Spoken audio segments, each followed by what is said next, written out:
The sound of my blood hitting the hardwood floor was louder than it should have been. Each drop echoed in my head as crimson stained the beige rug, the one I'd saved 3 paychecks to buy. My mother's handprint burned across my cheek. My father's fingers dug into my arm, pinning me against the bookshelf where my head had slammed into the corner. Ungrateful brat, my mother spat, her wedding ring flashing in the afternoon light as she reached for her purse. You think you're better than us now?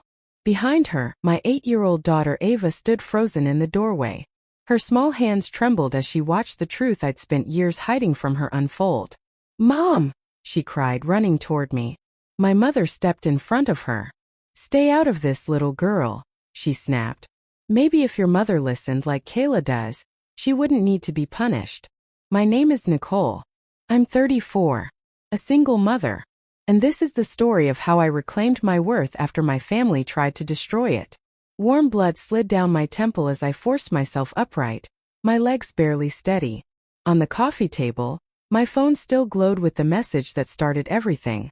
Rent is due. Help your sister out. We raised you better than this. 2 hours after I ignored it, they showed up. No warning. No knocking. My mother had pounded on the door like a debt collector. My father stood behind her wearing that familiar smug expression, the one he used before lectures meant to shrink me. Why aren't you answering us? Mom demanded as I opened the door. I already told you, I said calmly. I can't pay Kayla's rent this month. Ava's dental procedure had wiped out my emergency fund. My 28-year-old sister's refusal to work wasn't my responsibility. Oh, so your daughter's dentist bill matters more than your sister's roof? My father sneered as he stepped inside uninvited. I'm not responsible for her lifestyle, I replied. She has options. She chooses not to work. That's when my mother threw her purse across the room. Then the slap, sharp, deliberate. My father grabbed my arm, shoved me into the wall. My head cracked against the bookshelf. Now they sat on my couch like they owned the place. My bleeding temple didn't matter. Ava's sobs didn't matter. All we want is Kayla's rent, my father barked. We'll leave when you transfer it. I looked at Ava's tear-streaked face. Something inside me, something that had bent for decades, hardened. Get out, I whispered. My mother laughed. Or what? You'll call the police on your own parents? You're not that pathetic. I didn't answer. I took Ava's hand and led her to my bedroom, locking the door behind us. That night, she held my hand in the dark. Mom, she whispered.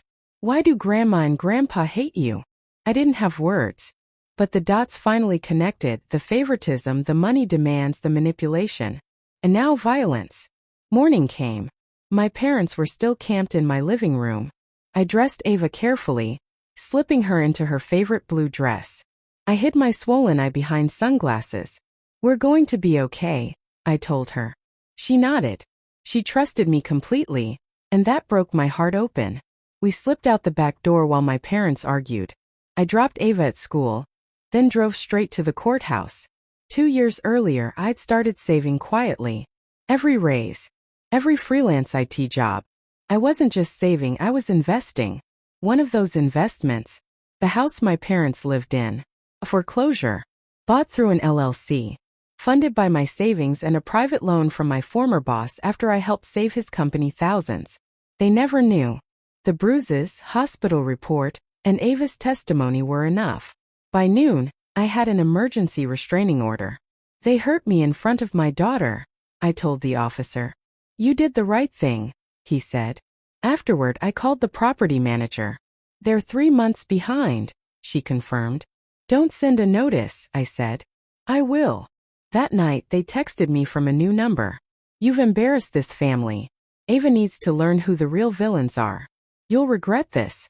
I blocked the number. They didn't know I'd already sent a certified 30-day eviction notice.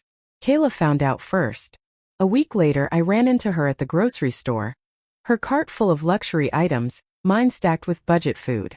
You're still playing the victim, she scoffed. You're about to lose your stage, I replied calmly.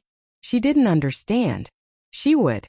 The eviction letter arrived the next morning. My mother screamed through the phone. How could you do this to us? The same way you hit me in front of my child, I said.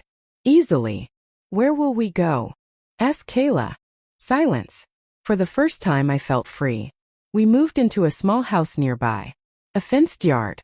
Lavender bushes. Peace. 30 days later, I stood across the street from my childhood home as my parents were forced out.